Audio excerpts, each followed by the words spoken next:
gente poder começar, eu quero apresentar o Carlos, né? Apresentar esse grande amigo, uma pessoa que eu respeito, que eu admiro, com quem eu tenho trocas muito gostosas. Nós dois militamos dentro dessa área, né, Carlos? E quando a gente fala militar, é militar mesmo, né?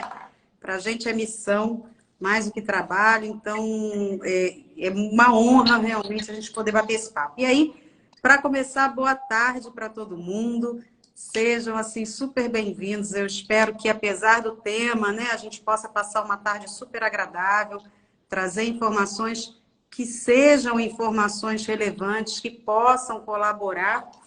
E para apresentar o Carlos ele é um dos principais estudiosos tanto da prevenção do suicídio quanto da autolesão sem intenção suicida no país.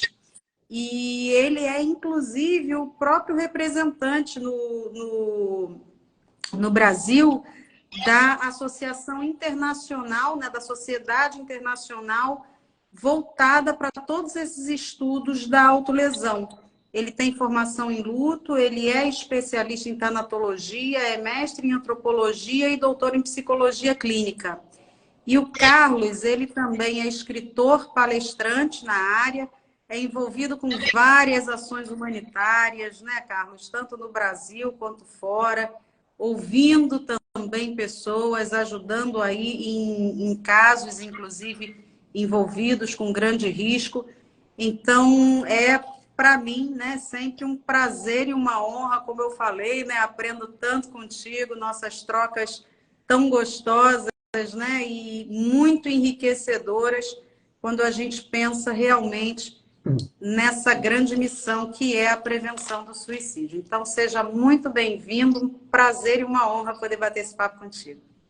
Obrigado, Patrícia. Você sabe que o carinho e a admiração são recíprocos e realmente a gente já tem um longo tempo, como você disse, militando juntos na área da prevenção do suicídio.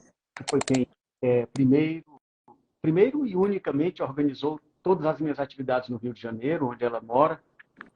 Eu estou no Piauí de volta, e depois de uma temporada na Itália, mas eu realmente acho que todas essas nossas trocas até hoje, né, que, se Deus quiser, continuarão por muito tempo, né, inclusive, depois a Patrícia vai passar para vocês. Vocês me escutam bem? Que eu estou com fone aqui, tô ok? Escutam? Nós vamos, Eu estou ouvindo bem. O pessoal está escutando bem?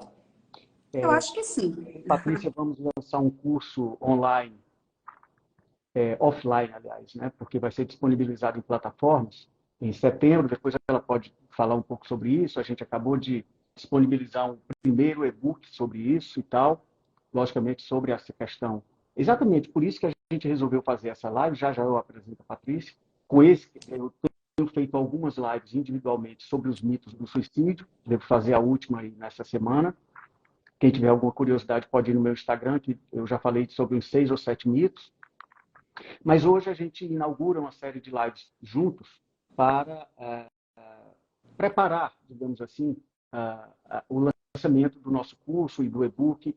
E esse tema vai permear exatamente a nossa live. Ou seja, além de eu vou falar um pouquinho sobre comportamento suicida e responder uma outra questão que vocês tiverem, mas o foco principal hoje é o tema que a Patrícia domina muito, que é a escuta empática, ou qualificada, ou ativa, e ela vai explicar tudo isso, quais são as diferenças entre ouvir e escutar, o que significa, as características, tudo isso já eu vou explorá-la para que ela possa passar para vocês, porque a escuta, isso é uma coisa que, para quem já me ouviu, a escuta está na base, no pilar, é um dos pilares centrais de qualquer relação que prospera. Qualquer relação só pode prosperar, na minha opinião, se ela tiver um vínculo sólido. Qualquer relação. E para se construir um vínculo sólido, me parece que nessa relação dialógica entre eu e outro, ou eu e outros, a qualidade da escuta é fundamental. É nisso que a gente vai entrar já já. Mas apresentando a Patrícia, Patrícia é Master Coach, analista de perfil comportamental, tem formação em psicologia positiva, MBA em gestão de pessoas, ela é treinadora corporativa, trabalha muito com empresas, né, nessa questão da comunicação assertiva, é palestrante, foi empresária por 16 anos, né, e resolveu mudar a sua atuação, assim como eu já explico isso, e atua há não menos que 25 anos trabalhando exatamente com o nosso tema, que é a escuta empática. A propósito, Patrícia, antes de eu entrar na questão breve sobre comportamento suicida, alguns aspectos sobre isso, e você trabalhar a questão da escuta, é uma semelhança que eu e Patrícia temos, né, ao longo da nossa trajetória. Eu não vou, claro, me ater a isso, mas eu não comecei. Meu primeiro curso não foi psicologia, né? Eu trabalhei 20 anos em empresa, né? Empresa familiar, depois numa empresa pessoal, né? Numa franquia. Então, eu passei 20 anos como executivo, como empresário, e só fui entrar na psicologia muito depois. Para vocês terem uma ideia, eu fui começar o curso de psicologia aos 36 para 37 anos, né? Então, mas o Papai do Céu olhou para mim e disse: meu filho, esse pelo menos é o diálogo que eu tive com ele. Eu não sei sonho, como é que foi. O fato é que ele disse: olha, vai passar um cavalo selado com a psicologia em cima. Aproveite. Porque a psicologia era um sonho que eu tinha desde o meu segundo, na época científico, né? Agora ensino médio. Eu sempre achava que eu ia fazer ou psicologia, ou filosofia, ou história, mas por hobby, porque o meu destino estava, entre aspas, traçado para ser executivo ou empresário. Mas Você quando fez o cavalo passou, administração, né? eu fiz administração em São Paulo, com 18 anos eu estava em São Paulo e tal. Mas aí depois o cavalo passou e eu não deixei passar. E aí, de fato, eu encontrei a minha verdadeira vocação, ainda que eu tenha gostado muito de trabalhar em empresas, mas, sem dúvida alguma, a minha vocação está na psicologia, está nisso que eu faço, e então é isso. E a Patrícia também, isso eu quero que ela explique, como foi a trajetória dela, né, de uma forma breve, para a gente poder entrar no nosso tema. Ela também fez uma transição na sua carreira. E aí, Patrícia? Na verdade, Carlos, também, né, venho da área da saúde originalmente, eu sou fonoaudióloga, foi a minha primeira formação, trabalhei muitos anos dentro dessa área, em hospital, em consultório, enfim, né, mas eu acabei me voltando para a parte também de empresas e fui empresária por 16 anos, com 40 colaboradores, né? E uma das características que eles sempre falavam era do quanto o meu escritório era aberto dentro da minha capacidade de ouvi-los, né? Que às vezes eles chegavam, enfim, estressados e o fato deles sentarem, conversarem, né? O fato de eu estar sempre aberta a ouvi-los, isso fazia uma grande diferença. E eu, há 25 anos, trabalho com escuta empática. Então, depois de 16 anos, quando eu estava lá em 2017, eu acabei conhecendo o coaching, me apaixonei. Minha intenção inicial, para você ver como são as coisas, né? Porque, da mesma maneira como a sua intenção inicial não era a psicologia, minha também não era ser profissional da área do coaching. Eu tinha ideia de autoconhecimento, de levar desenvolvimento para a minha equipe, mas eu me apaixonei profundamente, né? Vi que era, claro que dadas as devidas proporções, o que eu já fazia aí há 25 anos, de forma muito apaixonada, e que eu poderia fazer profissionalmente uma coisa que eu amava muito, que é justamente trabalhar essa parte de desenvolvimento humano, né? Através de perguntas que possam trazer clareza para as pessoas. Então, foi uma migração de carreira, assim, eu me sinto muito feliz, muito realizada no que eu faço também, que eu acho que tudo aquilo que a gente faz bem, a gente entende a vida como ciclos, né? E aí, depois de 16 anos, eu fechei um ciclo, abri outro, hoje me sinto muito, muito, muito feliz e cada vez mais íntegra naquilo que eu busco fazer, né? Então, rapidamente, a minha história é essa. Beleza.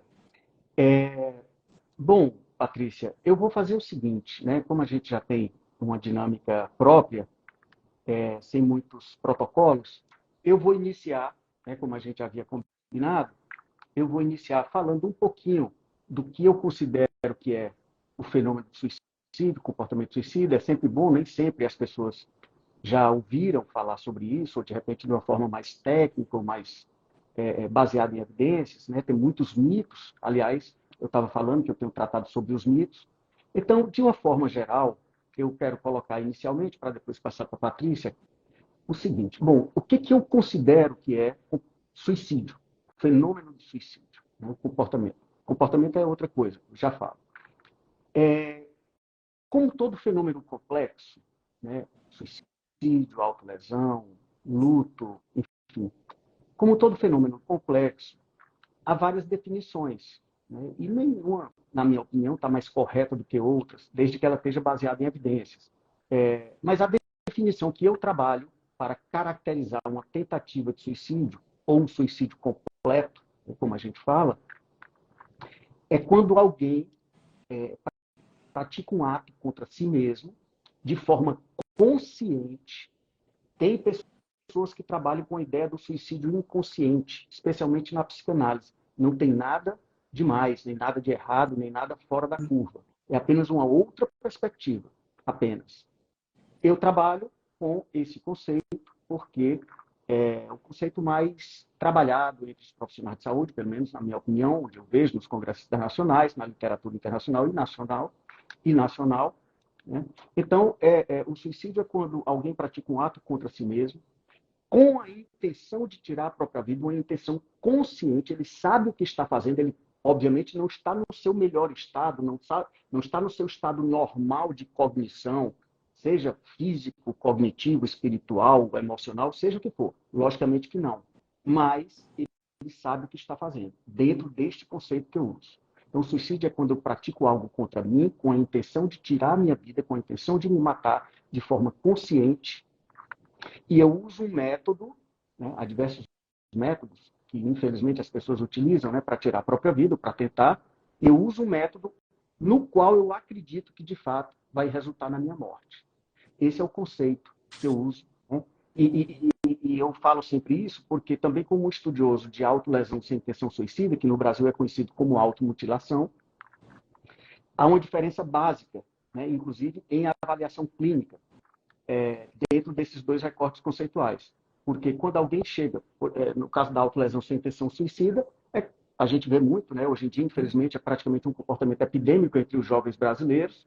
Né? O método mais prevalente, batendo aí os 90% dos casos, é o corte, né? As pessoas que se cortam, mas há vários métodos com os quais as pessoas se lesionam, queimadura, mordidas, etc. E então, só que na autolesão, quando a pessoa se corta, ou se queima, ou se morde, ela não tem a intenção de se matar. Ela tem outras intenções que não cabe aqui a gente dissertar, né? Como, por exemplo, aliviar a sua angústia, por incrível que pareça, ou se punir, ou se vingar, coisas desse tipo. Mas ela não tem a intenção de morrer. Né? No caso da tentativa de suicídio, o que diferencia é basicamente isso, a intencionalidade. Ambos são comportamentos de risco, comportamentos autodestrutivos e que merecem todo o nosso cuidado. Mas tem essa diferença. É apenas para a gente se situar. É sempre bom a gente partir de uma base conceitual para vocês saberem do que eu estou falando. Né? Bom, quanto ao comportamento suicida, em linhas gerais, se vocês já me escutaram falar, eu falo isso bastante, inclusive usando algumas metáforas. O comportamento suicida é um contínuo, é um processo. Nós não podemos esquecer essa palavra. É um processo. Ninguém acorda do nada, como muitas vezes o senso comum coloca, eu vou me matar, ou eu estou pensando em me matar, ou eu estou pensando em me cortar. Não existe isso. Pelo menos não está catalogado nas bases de evidências científicas ao redor do mundo. Né? Isso exige um processo. Ninguém chega no fundo do poço, ou quase no fundo do poço, do nada, como também não vai sair do nada. É um processo que o leva, ou que a leva até aqui, e certamente vai exigir um processo para ela sair desse lugar ruim e ir para um lugar melhor. Sempre temos que lembrar dessa palavra de processo. E o processo do comportamento suicida, né, eu sempre uso a metáfora do túnel de sofrimento grave, porque é um contínuo, é um processo que começa, imagine um túnel, mais uma vez, e é um túnel que, à medida em que eu tenho hoje um problema com o qual eu não consigo lidar, uma adversidade, uma vicissitude com a qual eu não consigo lidar, algo grave para mim, e então, aparece o túnel. Nesse momento que eu entro no túnel, o túnel ainda é mais largo e a luz ao final do túnel é mais forte. Eu entro. Se eu continuo, nesse momento que eu entro, a morte, não o suicídio, a morte começa a aparecer como uma possibilidade. De vez em quando aparece a ideia de morte. Se eu sumir, se eu não tivesse vindo, seria melhor, coisas desse tipo. Se eu continuo caminhando e entrando nesse túnel, eu começo a pensar na minha própria morte. É uma segunda etapa que a gente chama de ideação suicida, os pensamentos suicidas. Aí eu começo a pensar não só na morte, mas na minha própria morte. Abreviando o meu discurso aqui, se eu continuo entrando no túnel, adentrando no túnel, e por que de repente eu não paro ali? Por N fatores. De repente eu peço ajuda a alguém e sou desconsiderado na minha ajuda, a gente vai falar bastante disso. Ou então eu não peço, eu acho que eu vou dar conta sozinho daquele problema, por N fatores. Os homens têm mais dificuldades de pedir ajuda, não é à toa que os homens se matam de 3 a 4 vezes mais do que as mulheres. Um dos motivos é a dificuldade que os homens têm de falar dos seus próprios sentimentos, das suas emoções, e a dificuldade maior dos homens, culturalmente falando, de pedir ajuda, que é um dos maiores fatores de proteção que nós podemos ter, é saber a hora de pedir ajuda. Então... reconhecer os próprios limites, né, Carlos? Exatamente. Conhecer as limitações naquele momento, a vida está mais pesada do que o que eu posso suportar, é hora de pedir ajuda. A gente vai reforçar isso ainda ao final da nossa live. Mas então, começo a pensar na morte, depois na minha própria morte, pensamento suicida, ideação suicida. Eu entro num período que a gente chama de ambivalência, que é um período que pode ser curto, médio ou longo, de anos, onde um dia eu quero viver e outro dia eu quero morrer. Um dia eu encontro razões para viver, outro dia eu encontro razões para não viver e morrer. Eu delibero sobre a minha própria morte ao longo de dias, semanas, meses ou anos. Penso sempre, repito isso, que deve ser a maior angústia que uma pessoa pode sentir na face da Terra, deve ser essa. Um dia eu quero morrer, outro dia eu quero viver. Né? Só tem autoridade para falar sobre isso quem já passou. Eu não tenho. Porque, graças a Deus, eu nunca passei por isso. Né? No sentido de deliberar sobre a minha própria morte. Uma pessoa que já tentou suicídio, que eu já escutei inúmeras, em pesquisa, na clínica, etc., em trabalhos voluntários, essa sim, tem autoridade para dizer o que é aquilo. Né? Digamos assim, claro que cada caso é um caso, mas elas têm uma ideia nítida, clara, do que é uma angústia como essa, que para mim deve ser a maior que alguém pode passar. De resto, é só especulação que não interessa a ninguém. Se nesse período de ambivalência, uma hora eu decido pela vida, procuro ajuda, alguém me oferece ajuda e eu aceito, coisas desse tipo, aí eu vou investir na vida. Eu vou fazer os tratamentos médicos, os tratamentos médico, psiquiátrico e psicológico, que num momento como esse, para mim, são fundamentais, ambos. Só o psiquiátrico não vai resolver, no caso de um comportamento suicida mais avançado, e nem só a psicoterapia, ainda que eu seja psicólogo, num caso mais avançado, também vai resolver. Tem que ser ambos, combinados, complementares. Atividade física, dormir bem, voltar às relações com os amigos, cultivar a sua fé, voltar ao trabalho, voltar a estudar, enfim, fazer tudo aquilo para investir na vida. Porém, se a pessoa decide pela morte, decide pela sua própria morte, toma a decisão de se matar, aí é um outro processo, obviamente, que é um processo muito delicado, porque ela começa a planejar a sua própria morte. Normalmente, os suicídios têm algum nível de planejamento. Nem que seja o local e o método. Claro que tem suicídios de pessoas mais impulsivas, que a elaboração é muito curta. Né? A elaboração é muito curta. O impulso leva a pessoa a tirar a própria vida mais rapidamente, sem pensar muito. Mas, de qualquer forma, ainda há ali alguma coisa do que eu vou fazer, como, enfim, essas coisas. Então, e uma coisa importante, Carlos, desculpa te interromper, mas frisar bem isso que você falou, né? É um processo. Quer dizer, as coisas estão ali acontecendo, né? Muitas vezes a gente pode até não perceber ou não passar pela nossa cabeça que a pessoa pode estar pensando em suicídio, mas para a gente entender que é um processo, que existem algumas questões, né? Que, como você falou, não é algo por mais que exista uma impulsividade, não é algo da noite para o dia, né? Não, não. Claro que pode ter um gatilho, dependendo da situação, em que a pessoa é mais rápida, mas o fato é esse, né? Existe um processo e outra coisa, nem sempre ou mais dificilmente a gente detecta do que não detecta. Ou seja, por que eu sempre falo isso? Porque muitas vezes as pessoas dão até sinais, eventualmente, né, de que não querem mais viver e tal. Existe um dado científico de que a maioria das pessoas sinaliza de alguma forma. Mas é importante também dizer que a gente não consegue decodificar sempre isso, porque senão nós salvaríamos, entre aspas, ou melhor, nós salvaríamos não, que eu não gosto desse termo, mas nós ajudaríamos todas as pessoas, né, que estivessem numa coisa como essa. Muitas vezes o suicídio nos pega de surpresa, para não dizer todas as vezes. Puxa vida, é como se eu tivesse aqui, né? O cara se matou. Como assim? Ele estava conversando com a gente agora. De repente eu já estava aqui me despedindo de vocês, disfarçando, dissimulando. Porque quando eu decido pela minha morte, por incrível que pareça, pessoal, isso é uma coisa que eu aprendi na psicologia, que é um princípio básico. Dúvida gera angústia. Enquanto eu estou em dúvida naquele período de ambivalência, eu estou angustiado, eu estou incomodado. Um dia eu quero viver, outro dia eu quero morrer. Quando eu decido, mesmo que seja pela minha própria morte, por incrível que pareça, a pressão baixa. Aí eu começo a disfarçar mais, a dissimular. Eu tenho vários exemplos que eu poderia dar para vocês. E torna mais difícil ainda a decodificação desses sinais, que eventualmente são dados. Então nós não temos, né, essa capacidade, esse controle, mesmo que seja o nosso filho ou o nosso melhor amigo, de decodificar isso. Às vezes a gente consegue, de repente, mas nem sempre. Aliás, na maioria das vezes, talvez. Então, esse é o. E enquanto esse processo vai correndo, o túnel vai se fechando, o túnel vai se estreitando, até uma hora que o túnel se fecha, a luz se apaga e é quando a pessoa faz a tentativa de suicídio. Porque naquele momento, o que sobra para ela é apenas uma dor insuportável. Ela não consegue mais lidar com aquilo. De repente, nós conseguiríamos, mas ela não consegue.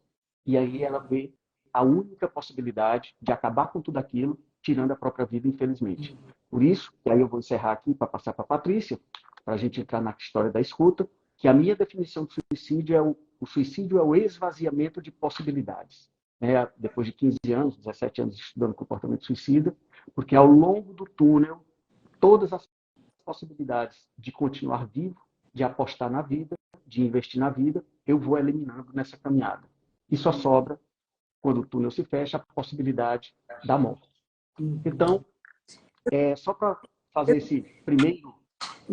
Eu quero te perguntar uma coisa até dentro disso, Carlos, porque dentro desse... Bom, antes de mais nada, deixa eu só falar aqui que tem algumas pessoas, né, que entraram, a gente agradece ao pessoal que entrou agora, perguntaram se essa live vai ficar gravada, né? A Vieira de Souza, Marjorie, é isso? Não, Maria José está dizendo, né? É verdade, é o esvaziamento de possibilidades, né?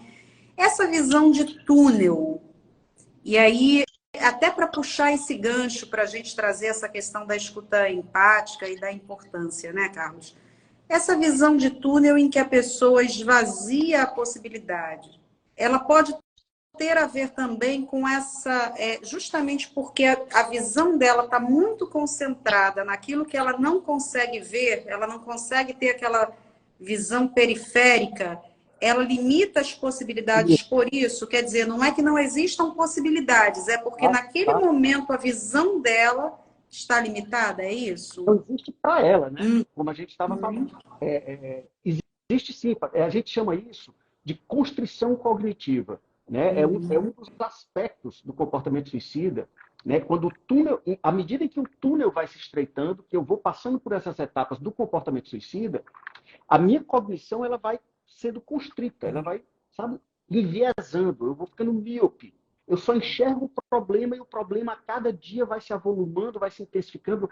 A dor que resulta desse problema, desse trauma, dessa perda, vai se potencializando. Por isso que o Schneidman, eu sempre estou acompanhado desse livro aqui, clássico dos anos 60 da suicidologia, The Suicidal Mind, né, a mente suicida, do maior nome da suicidologia de todos os tempos, um psicólogo americano chamado Edwin Schneidman, que ele colocou um termo, ele diz o seguinte: de todas as dores das quais padece alguém que quer se matar, A dor psicológica é a mais intensa.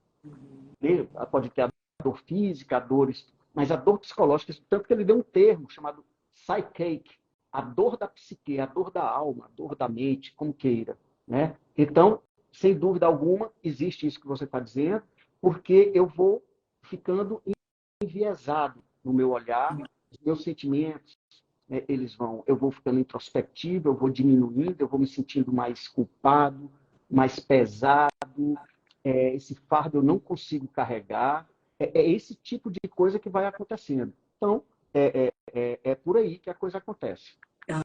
Uhum. Então, para passar para você, que é o que mais interessa hoje, diga-se de passagem, eu queria que você nos explicasse se tem alguma diferença entre ouvir e escutar.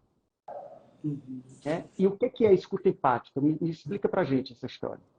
Bom, em primeiro lugar, existe sim diferença, né? A gente costuma falar tanto, eu estou ouvindo você. Ouvir tem a ver com os ouvidos mesmo. A gente está falando de algo mais fisiológico, né? Ondas sonoras, o órgão da audição, o ouvido. Quando a gente fala escutar, a gente já fala de algo mais profundo, que tem a ver com interpretar, tem a ver com entender, tem a ver com interagir. Então, essa é uma diferença básica, né? Muitas vezes a gente ouve, mas não escuta. Escutar exige presença, né? É algo que precisa de interesse genuíno, precisa querer prestar atenção, precisa querer estar presente de verdade um com o outro. E você sabe, Carlos, que na escuta empática a gente fala muito da importância da presença. E quando a gente fala presença, a gente não fala de presença física apenas. É a presença emocional, física, né, intelectual, é você estar com todos os seus sentidos voltados naquele momento para a pessoa, onde você não vai buscar distrações, então não tem essa de pegar o celular, né? Não tem essa de pegar o relógio, olhar para o relógio, é aquele momento em que você está ali de verdade inteiro com a pessoa. E a gente sabe que pelas próprias distrações da vida, pela própria correria da vida, né? Esse fato de parar, de prestar atenção no outro de verdade, a gente percebe que isso muitas vezes acaba se tornando cada vez mais raro, né? Você tem essa percepção também, por exemplo, até mesmo em termos de consultório, você percebe esse tipo de relato das pessoas, da falta de atenção verdadeira, de estar verdadeiramente, ter alguém que esteja de verdade ao lado? Essa coisa assim de estar sozinho no meio da multidão, né? Pode ter muito a ver com isso? Tem sim. Veja só, eu vou te dar. Bom, eu só vou. Eu tenho certeza que vocês percebem isso o tempo todo. Você vai no restaurante, você vai num bar, você vai na igreja, onde eu estava hoje, de manhã. Quantas pessoas, conta 10 pessoas, e observa quantas pessoas estão atentas umas às outras. Quantas pessoas estão no restaurante sem estarem. Eu não estou falando, claro, demonizando o celular nem tecnologia, afinal de contas, né, estamos aqui por ela também. Eu estou falando desse tema, da atenção ao outro. Como é que eu posso estar em família, ou com amigos, ou o que quer que seja, se eu estou 100%, exceto na hora que está entrando a comida na minha boca, e olhe lá, porque eu ainda estou com o celular aqui, distraído. Não existe possibilidade. Não existe essa possibilidade na minha cabeça. Então, aqui na minha casa, por exemplo, só senta na mesa sem celular. Ponto final. É o mínimo. É o mínimo. Agora, no consultório, principalmente com adolescentes, não só, mas principalmente, né? Às vezes está aqui, né? O celular está ao lado. E, pô, quem sou eu para dizer que também não sou viciado em celular? Eu acho que, se não todos nós, 99% viciado, que eu quero dizer, é viciado mesmo, adicto. Porque se eu for ali na esquina e esquecer o celular, eu volto. Isso é vício. Agora, a garotada é ainda mais, né? É uma adicção. Nós estamos lidando com pessoas viciadas. Essa é, isso é uma constatação. E é importante que a gente saiba disso, que quando a gente lida com adicção, a gente sabe que a pessoa vai tentar transgredir. Então, na clínica eu vejo, eu estou conversando aqui e tal, e na hora aparece um sinalzinho, o garoto vai lá, ou a garota, eu espero. Né? Quem sou eu para dizer que ele tem que desligar ou ligar? O tempo é dele. Mas, enquanto ele está falando no celular, eu não posso falar, porque ele não está me escutando. Né? Ele está. Nem sei se ele está me ouvindo, como a gente estava falando. Sem dúvida alguma. Então, é muito importante isso que você está dizendo, só estava. Porque numa escuta com alguém, numa relação de ajuda com alguém que está em sofrimento, com qualquer pessoa, mas especialmente, como a gente está falando, com alguém que está em sofrimento, e principalmente sofrimento grave, se você não demonstrar, como disse a Patrícia, interesse e atenção, esquece, porque não vai dar certo. Não vai dar certo. E a pessoa vai se afastar de você. E você pode ser, muitas vezes, talvez aquela âncora que ela precisa, né? Aquele apoio que ela precisa. Né? Eu estava... veja só, escutar é entregar, é entregar a atenção. E a atenção é coisa valiosa, como eu estava lendo no texto hoje. Mas vai lá, Patrícia. Você sabe que a própria comunicação não violenta, né, ela fala que o maior presente que você pode dar a alguém quando você está conversando com o outro é a sua presença verdadeira, né? Você estar genuinamente presente, onde você evita todas as distrações e você foca toda a tua atenção na pessoa, no que ela está trazendo, no que ela está falando. E isso que é ouvir empaticamente, né? É você criar uma conexão emocional com quem você está conversando, né? Possibilitando ouvir e compreender sob a perspectiva da outra pessoa, né? Procurando entender aquilo que a pessoa sente, procurando se colocar de acordo com a perspectiva da outra pessoa. E aí, Carlos, é uma coisa muito interessante, porque a gente às vezes confunde, né? Às vezes a gente diz assim, é sentir o que o outro sente. Empatia não é sentir o que o outro sente, porque tem coisas que a gente nunca vai ter a capacidade de sentir, né? Mas é muito mais honesto quando a gente se coloca verdadeiramente, mesmo que a gente não possa dimensionar realmente aquela dor, e que a gente possa até dizer, olha, eu não sei de verdade o que você está sentindo, mas eu quero que você saiba que eu estou aqui com você, né? Porque eu vou te dar um exemplo. Eu nunca perdi um filho. Eu não sei qual é, de verdade, te juro, eu não sei qual é a dor de uma mãe que perdeu um filho, né? A Maria José até falou, né, Maria José, que você perdeu o seu filho há 1 ano. E eu imagino, assim, que não exista uma dor maior, né, do que uma mãe que perde um filho. Mas eu sou capaz de me solidarizar. Eu sou capaz de entender que uma pessoa que perde um filho está sofrendo muito, está tendo uma dor, né, muito grande. Então, eu acho que isso também é uma grande diferença, né? A gente saber que certos espaços a gente não vai conseguir ocupar e que aqueles discursos de, eu sei como você está se sentindo, isso não é real, a gente não sabe porque a gente não vai ocupar aquele espaço, mas a gente é capaz de entender que é um outro ser humano que está num grande sofrimento, que está vivenciando um momento muito delicado para ele, né? E o que significa esse delicado para ele também é muito diferente do que é delicado para a gente. Porque às vezes uma coisa que para mim pode ser muito simples, para o outro pode não ser, né? Então, quando a gente também desenvolve esse olhar, entendendo e respeitando que a dor do outro é legítima, é possível, que ele tem o direito de sentir o que sente, né? Não invalidar e se colocar verdadeiramente ao lado, isso faz toda a diferença. Só para trazer aqui um pouquinho, olha, massoterapia, João Nogueira diz que é a pior solidão, né? Quando as pessoas estão presentes fisicamente, mas distanciadas, a atenção está voltada para outras coisas, né? A Luana disse que as pessoas estão se perdendo principalmente dentro de casa, né?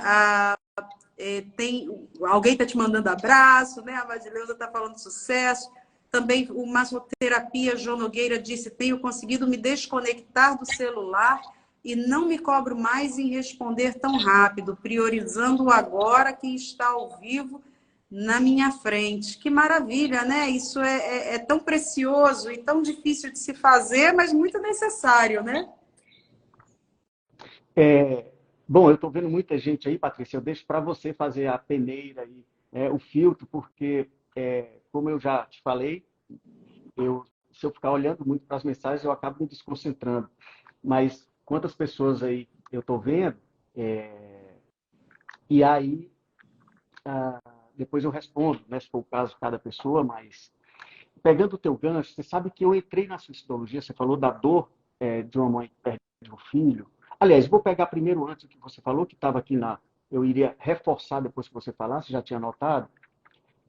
Muito cuidado quando a gente vai fazer pesquisas aí na internet e tal, por exemplo, se você for colocar o que é empatia, tem muita coisa boa, mas também tem muitas coisas que, para mim, são equivocadas. Por exemplo, como você falou, empatia é uma habilidade, né, poderia chamar de virtude, mas é uma habilidade sociocomportamental, socioemocional, que eu desenvolvo, né? Eu posso ter alguma predisposição a ser mais empático do que outra pessoa, por causa de traços de personalidade, temperamento, mas eu posso desenvolver isso também, sem dúvida alguma. Onde eu me aproximo ao máximo do lugar do outro, onde eu tento me aproximar ao máximo do discurso e do conteúdo e da intensidade do discurso do outro, da dor do outro. Na minha opinião, como eu vejo eventualmente as pessoas falarem, eu não sinto a dor do outro, para mim isso é impossível.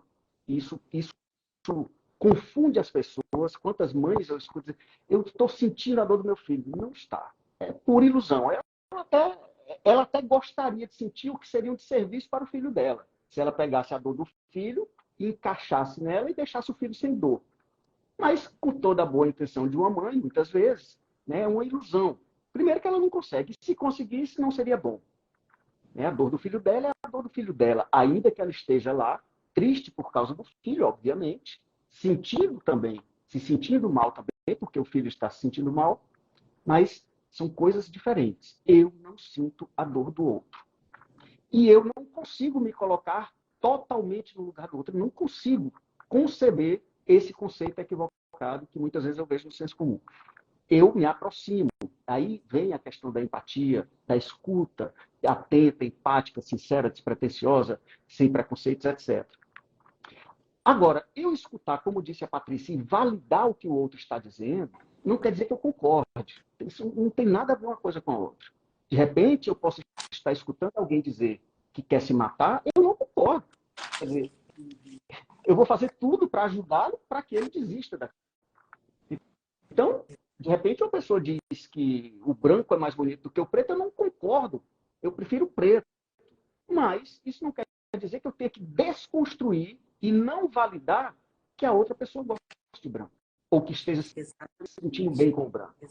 Né? Então, é só esse ponto que eu acho importante, porque na hora da relação de ajuda, da escuta, como você está frisando, esses pontos são muito importantes, eu acho. Isso é essencial, né? Porque eu acho que são algumas confusões feitas, e como você muito bem falou, empatizar com o outro não é concordar com tudo que ele traz, né? Não é você achar que então significa você aceitar tudo como se fosse o certo. Isso não significa realmente empatizar, né? Olha que interessante, teve um camarada chamado Roman, acho que é Krishnarik. Ele escreveu um livro muito, muito interessante sobre o poder da empatia. E ele disse o seguinte: devemos estar dispostos a ouvir o outro. Do contrário, não seremos capazes de compreender a fonte de sua dor e não deveríamos esperar que o outro compreendesse a nossa. E aí eu quero trazer, completando essa fala, a fala da Brené Brown, que é uma psicóloga, né, norte-americana, muito interessante, que ela escreveu muitos livros legais, né? E ela fala o seguinte: para empatizar com a experiência de alguém, você deve estar disposto a acreditar na forma como essa pessoa vê a situação e não como você imagina que é a experiência dela, né?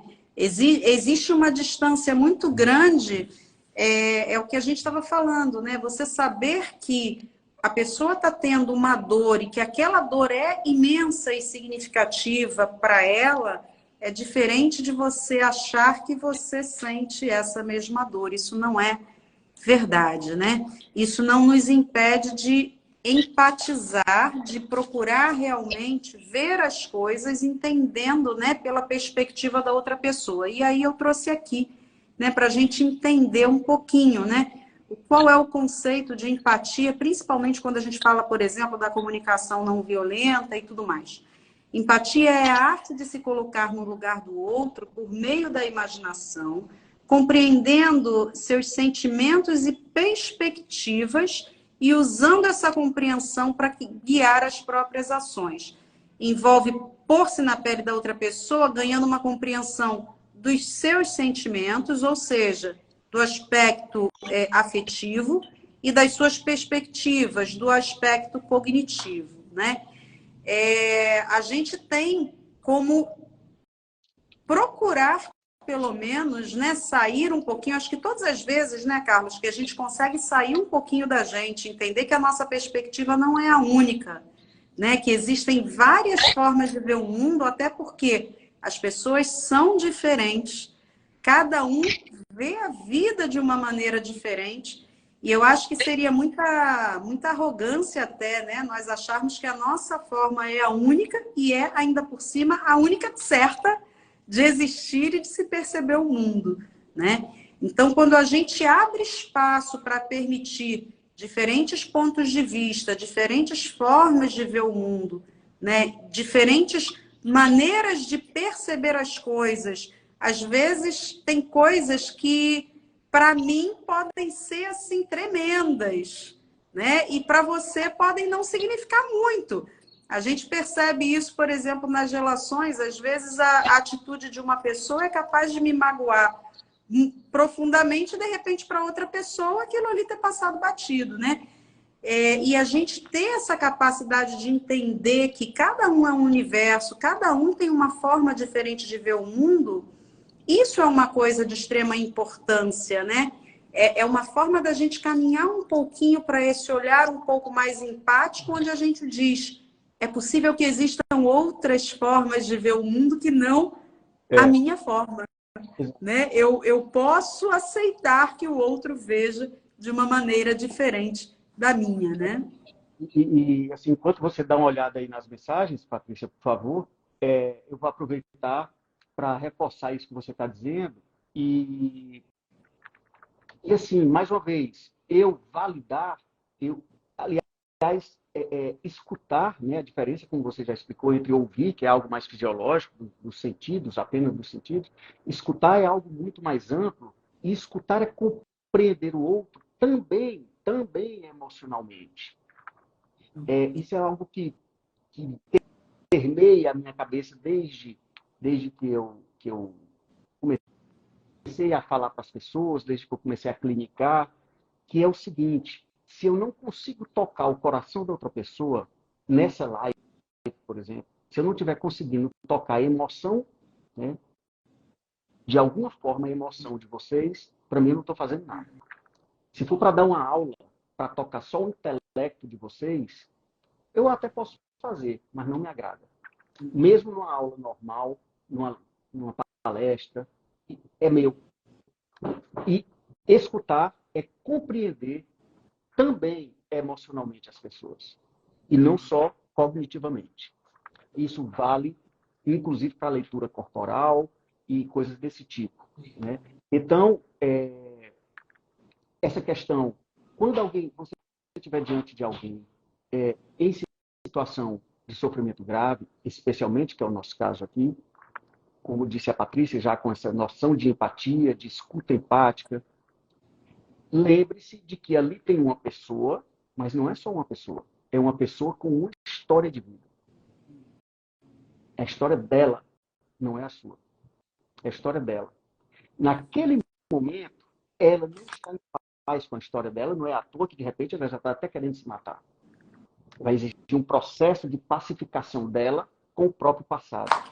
Que a psicoterapia ajuda, que a escuta empática ajuda, que a espiritualidade ajuda, e cada um vai descobrir a sua forma. A propósito, lembre-se também, é só uma sugestão, né? Eu que gosto e estudo muito a questão, o tema do sentido, do vazio existencial, e eu estava relendo de ontem para hoje, de 2 dias para cá, esse livro. Aliás, eu acho que a Cassandra, que é uma grande amiga minha que está aí nos assistindo, o livro que eu mostrei, Cassandra, foi esse aqui. Né? Ele não tem traduzido em português, eu nem sei se vocês só acham, talvez em sebo virtual, porque é um livro muito antigo, do Schneidman, The Suicidal Mind. Né? Agora, eu sugiro a vocês, para quem tem algum interesse em comportamento suicida, em processo, né, do comportamento suicida, suicidologia de uma forma geral, essa é a maior obra, essa aqui. É a maior obra brasileira hoje da suicidologia. Chama Tratado de Suicidologia, né? Não sei se dá para ver. Está ao contrário. Ops, mas eu não sei como é que eu faço aqui. A coordenação motora não permite. Mas eu vou falar para vocês. O livro chama-se Tratado de Suicidologia, depois a gente escreve aí. Organizado pelo Dr. Humberto Corrêa, que é um grande amigo dos grandes nomes da suicidologia latino-americana. Me coube escrever nesse tratado exatamente o capítulo da relação entre autolesão e comportamento suicida. Ele foi lançado o ano passado, né? Aqui é uma obra, um compêndio, na verdade. E já vai ser, eu já estou até revisando o meu capítulo, porque esse ano já vai ser lançada a 2ª edição, tamanha a procura que foi. Né? Então, esse, para mim, é a grande obra da suicidologia. Tem outras, claro, como Crise Suicida, do Neury Botega, entre outros, mas esse aqui é o mais recente e, para mim, a mais completa que nós temos hoje. Mas eu queria falar desse livro aqui, que eu estava relendo. Esse é um filósofo que eu gosto muito, chamado Martin Buber. Se alguém quer estudar a relação, não pode prescindir do Buber. Ele tem um clássico chamado Eu-Tu. Ele fala das relações eu-tu e eu-isso e parará. Mas esse livro aqui, chamado O Caminho do Homem, do Buber, eu estava relendo e trouxe aqui só algumas coisas para colocar para vocês e depois deixar a Patrícia aí, sim, fazer as considerações e tal. Mas lembre-se de que aquela pessoa que está na sua frente e que você está escutando, está conversando, está se dedicando a ela, muito provavelmente ela está sem sentido na vida, ou pela vida. Ela está sentindo um grande vazio à medida que o túnel vai se estreitando. Não é à toa que muitas vezes ela está querendo tirar a própria vida. Esse sentido você não vai dar a ela. Não vai. Nem que seja o seu filho. Esse sentido só pode ser redescoberto ou descoberto por ela própria. O que você pode e deve fazer, todos nós, é ajudá-la nesse processo. Aí entra a história da escuta empática, do ombro, do colo, dos ouvidos, principalmente, da atenção, do interesse, num local adequado. Ninguém vai falar das suas dores mais profundas ao erro, em qualquer lugar. Não precisa ser um consultório de psicólogo, mas o mínimo de privacidade, o mínimo de respeito, o mínimo de tempo disponível, senão ela não vai falar e ela vai se afastar de você. Possivelmente. Então, nesse livro, que é espetacular, O Caminho do Homem, essa questão do sentido, o grande autor, o grande nome é o Viktor Frankl, né? Que desenvolveu a logoterapia e a outra história. Mas o Buber fala assim, eu vou ler para vocês rapidinho. Acho que eu perdi aqui. Ele fala o seguinte: em cada um há algo precioso, algo que inexiste em qualquer outra pessoa. Mas aquilo que torna o homem precioso, e eu vou colocar aqui esse precioso dele como uma analogia com sentido, mas aquilo que torna o homem precioso só pode ser descoberto por ele mesmo. Quando ele assumir verdadeiramente seu sentimento mais forte, seu desejo central que está dentro dele, que movimenta o seu interior. Você é apenas um ponto de apoio. Importantíssimo. Super importante. E aí, trazendo, né, Carlos, o que você falou para a questão mesmo da escuta empática, que a gente, às vezes, a gente falou do poder da presença. Às vezes a gente está com a outra pessoa, mas a cabeça da gente está em outro lugar, né? Então, se você começa a conversar com a pessoa e você não coloca realmente toda a sua atenção, todos os seus sentidos para a pessoa, isso não é ser empático, né? Você não consegue estruturar uma conversa empática sem presença, sem que você esteja verdadeiramente presente. Nós somos seres de conexão, né? O ser humano, ele busca se conectar. E quando a gente fala, por exemplo, da questão da escuta empática, se a gente começar a parar para pensar, né? Puxa, se eu estivesse querendo muito conversar com alguém, o que eu gostaria de encontrar? E o que eu não gostaria de encontrar, né? Será que se eu fosse conversar com uma pessoa e essa pessoa viesse cheia de julgamentos, de certos e errados, né? Se essa pessoa chegasse para mim e fizesse um discurso de moral dentro do... Será que eu gostaria de encontrar isso? Será que eu teria espaço para verdadeiramente me colocar se eu encontrasse isso, né? Se eu fosse falar com alguém e essa pessoa chegasse e falasse, ai, que besteira, deixa isso para lá, né? Se encontrasse alguém que não entendesse que aquela é uma questão forte para mim, que é uma dor que eu tenho, será que eu encontraria espaço para falar? Se eu fosse conversar com uma pessoa e essa pessoa me interrompesse, tentando adivinhar o que eu estou falando, né? Tentando supor o que eu estou falando, trazendo até as suas próprias interpretações sem me dar tempo para falar, ou com pressa, né? Ou como a gente falou, olhando o celular o tempo todo. Será que realmente eu encontraria espaço para falar? Então, olha, a Cassandra até colocou aqui, né? O tempo disponível para o outro é fundamental, né? E essa é uma das questões também da escuta empática. É você realmente não só estar presente, mas, por exemplo, se você sabe que você não vai ter tempo naquele momento para conversar com a outra pessoa, é preferível que você diga à pessoa, olha, agora, neste momento, eu não posso por causa disso, disso, disso, mas eu quero muito ouvir você e em seguida nós conversamos. Tudo bem? Por quê? Porque se a gente para falar com o outro, com a cabeça longe, preocupado com outra questão completamente diferente, né? Ouvindo não para compreender, mas apenas para responder, a gente perde esse sentido de presença, né? Exato. Então, estar presente é a gente poder realmente estar com a atenção toda, e uma das formas da gente acompanhar é em silêncio também, né? É se conectar, se possível, olhar nos olhos, porque olhar nos olhos gera conexão. Se você está numa conversa pessoal, chamar a pessoa num canto, né? Não expor a pessoa, dar esse tempo, abrir esse espaço para que a pessoa possa falar, para que você acompanhe a pessoa com essa percepção da pessoa desse sentido de presença, né?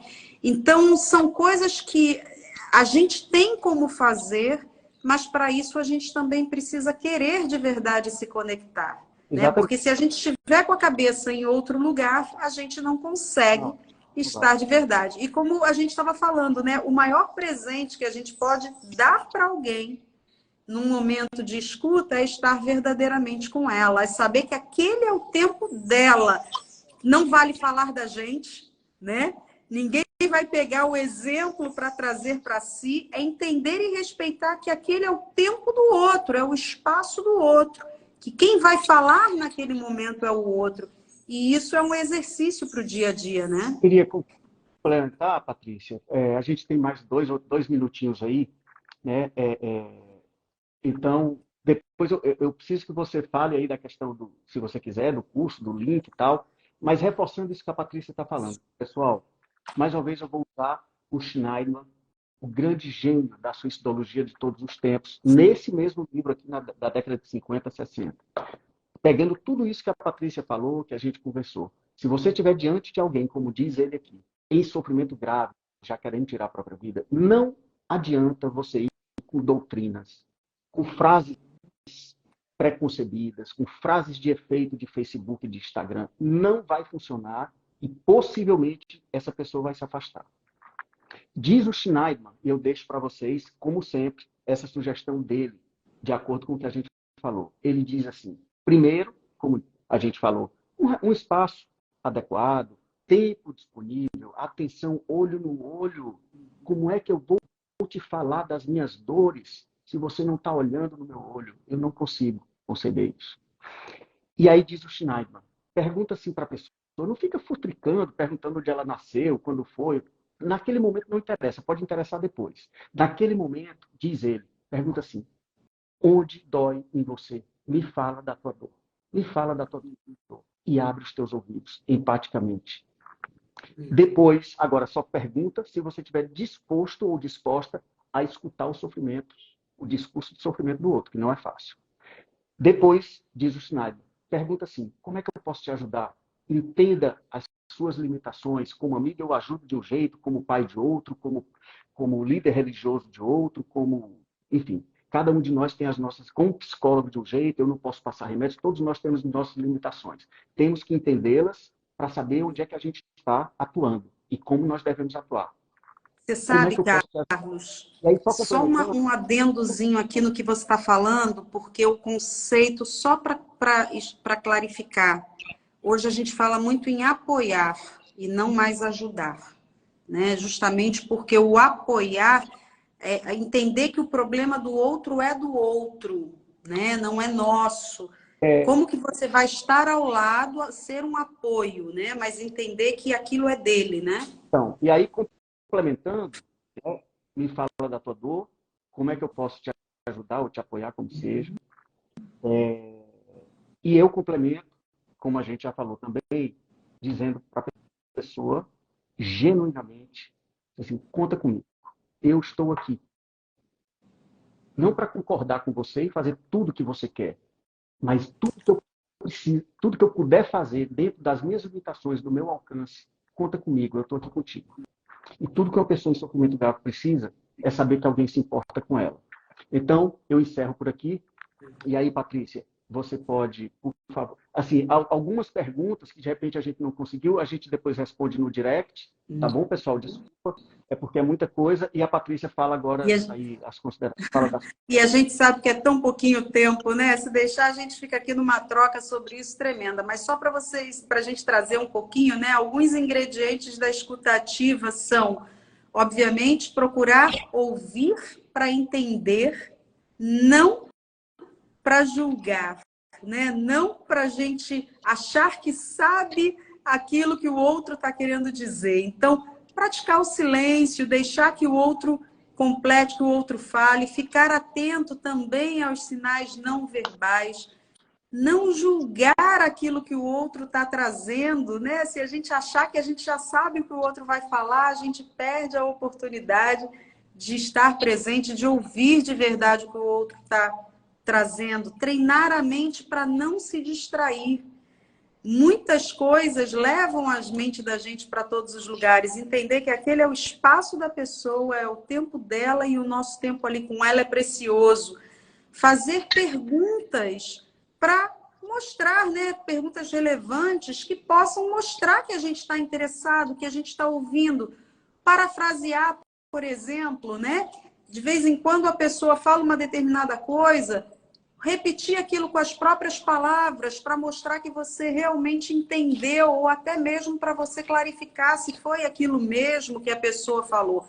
Você sabe que eu tenho o hábito, Carlos, quando eu não entendo uma determinada coisa, às vezes eu pergunto o que exatamente você quis dizer com isso, né? Porque se a gente às vezes já reage com aquilo que a gente interpreta, né, com a nossa interpretação às vezes é extremamente diferente daquilo que a pessoa quer realmente dizer. Então, procurar clarificar e principalmente escutar para entender.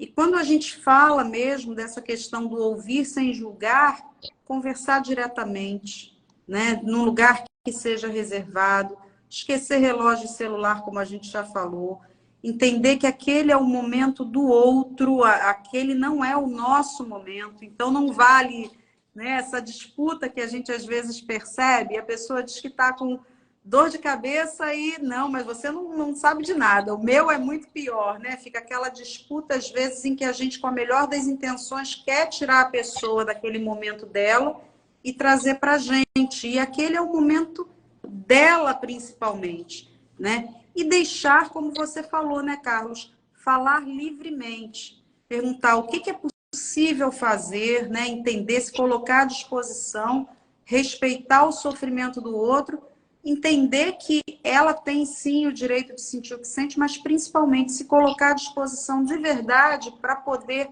acolher e respeitar o que ela sente. Então, Isso. quando a gente começa a trazer esses conceitos de presença com o outro, a gente cria espaço para que a pessoa possa realmente se abrir, possa realmente falar. E é claro, nem precisa dizer, né, Carlos? A nossa descrição, né, em relação ao respeito daquilo que o outro está trazendo para a gente, né, para que o outro saiba que o que vai ser conversado vai ficar só ali entre as duas pessoas, isso também é essencial que a pessoa tenha consciência disso, né? Para finalizar, além de agradecer a todos e a todas vocês, não posso deixar, para quem não sabe, eu estou voltando de Roma, passei 5 meses lá agora, no Colégio Pio Brasileiro, onde os religiosos brasileiros, padres brasileiros que vão fazer mestrado e doutorado em Roma ficam. Eu era o único leigo, com muito orgulho, e foi um espetáculo de experiência. Eu não posso deixar de mandar um grande abraço para o Padre André, de Campina Grande, um homem de uma voz belíssima. Ei, Padre André, saudades do Pio, de todos vocês. Eu sei que você deve estar aí pela Europa ainda, não sei se você já voltou a Roma. Então, desculpa, eu tive que mandar esse abraço especial para o Padre André, que é um grande amigo hoje. Reze por mim, por nós. E assim, essa questão do sigilo, que a Patrícia falou, da descrição, que é muito importante, obviamente, você não vai, ou pelo menos não deve, publicizar as dores dos outros, né, e as intimidades dos outros. Agora, tem um detalhe também, que é o seguinte: quando existe risco, isso está no manual de ética, no código de ética da psicologia, da psiquiatria, etc. Quando existe risco de morte, claro que não estou falando de publicizar, mas quando alguém chega para você para dizer que está pensando em tirar a própria vida, ou que já está na iminência de tirar a própria vida, não existe sigilo. A obrigação do sigilo, da confidencialidade. O que não quer dizer fofoca nem futrica. Apenas você não vai segurar aquela coisa sozinha, né? Uma informação dessa sozinha, porque você precisa acionar a rede de apoio necessária. Muitas vezes é o cuidador dessa pessoa, o marido, a esposa, o filho, enfim, quem quer que seja, né? E encaminhar para os profissionais de saúde, porque é uma coisa urgente. É só essa questão para ficar clara. Então, quero muito agradecer a vocês. E depois a gente vai dar uma olhadinha aqui nos comentários. E no que couber a mim, pode ficar tranquilos que depois eu respondo pelo direct, tá bom? Maravilha. E a gente está fazendo agora em setembro, né, um curso de prevenção de suicídio e também de escuta empática, trazendo esse conceito e o que a gente, como leigo, também pode fazer para ajudar. E no perfil do Carlos, nós fizemos um e-book agora, falando sobre alguns fatores de risco, fatores de proteção, também alguns sinais de alerta, né? O que a gente pode observar na gente, o que a gente pode observar naqueles que estão ao nosso redor, como que a gente pode ajudar, onde buscar ajuda. São todas informações que estão nesse primeiro e-book. Nós vamos fazer outros também, trazendo mais informações, porque qual é o nosso objetivo com esse curso? O nosso objetivo é levar informação para que as pessoas possam ter acesso e fazer parte dessa nossa grande rede, que é a prevenção do suicídio, que é tarefa de todos nós, né, Exatamente. Carlos? É uma tarefa para muitas mãos, tarefa de todos nós. Acesse lá na minha bio no Instagram, tem lá o link do e-book. Eu peço muito a ajuda de vocês para compartilhar. Né? Tem lá, daqui a pouco vocês vão ter as informações do curso. Esse curso vai ser offline, digamos assim, porque a gente vai gravar e vai disponibilizar em alguma plataforma, mas a gente ainda vai conversar muito sobre isso, porque isso vai ser lá para o meio mais ou menos, meio de setembro. Então, daqui para lá a gente tem uma caminhada conversando com vocês, né, e trazendo as informações à medida que a gente as tenha. Lembrem-se, saber a hora de pedir ajuda é um dos maiores fatores de proteção que a gente tem. Nem sempre a gente consegue suportar o fardo que a vida nos apresenta. E, muitas vezes, o outro também não está conseguindo e é a hora da gente apoiá-lo. Então, nós temos, né, a rede pública, né, quem não pode acessar a rede privada de consultórios médicos, psiquiátricos e psicológicos, nós temos os CAPs, né, os Centros de Atenção Psicossocial. Algumas cidades têm alguns ambulatórios mais especializados, né, para tentativa de suicídio ou crise suicida, nem sempre, mas em alguns lugares tem. E não posso deixar de citar o CVV, né? Eu fui voluntário do CVV 3 anos, foi a minha grande escola de escuta, né? Eu sempre falo isso. E o CVV, o Centro de Valorização da Vida, que atende pelo Brasil inteiro, pelo número 188. É um pronto-socorro emocional que também presta um grande serviço na prevenção do suicídio. Combinado? Então é isso, pessoal. Muito obrigado. Patrícia, um prazer.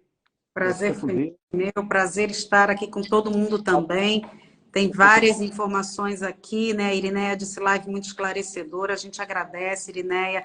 A gente tem tanta coisa para falar, né? A gente adoraria ficar Faz aqui a parte do tarde toda, mas não tem a como. Mas o mínimo Irineia, que a gente possa trazer para colaborar sempre é muito importante. A Cassandra disse, Carlos, conhecimento salva vidas, né? Façam, serão bem-vindos. Obrigada, Cassandra, pela ajuda para divulgar o e-book também. Nosso objetivo é esse, pessoal, é que a gente possa realmente fazer parte dessa grande, digamos assim, corrente pelo bem, né? Como a gente costuma falar, levar informação. O mundo precisa de informação, né? A gente pode sim colaborar e ser um agente de colaboração na prevenção do suicídio com todos aqueles que estão ao nosso redor. Então, esse é o nosso maior objetivo.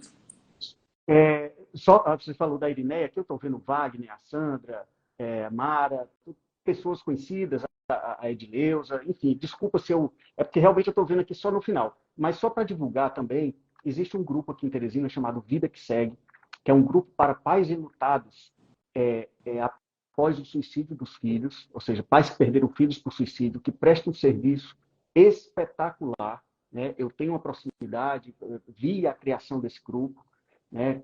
Conheço as pessoas, pelo menos uma parte, porque o grupo hoje já alcança outros estados, mas fica aí também a questão da vida do Vida que Segue. Tá certo que é um grupo de Teresina, então para quem eu não consegui responder, eu respondo depois diretamente. Combinado? Fiquem com Deus e vamos à luta. Uma boa Tchau, tchau. tarde para todos, bom restante de domingo. Tchau, Carlos. Tchau, pessoal. Um abraço a todos. Pessoal.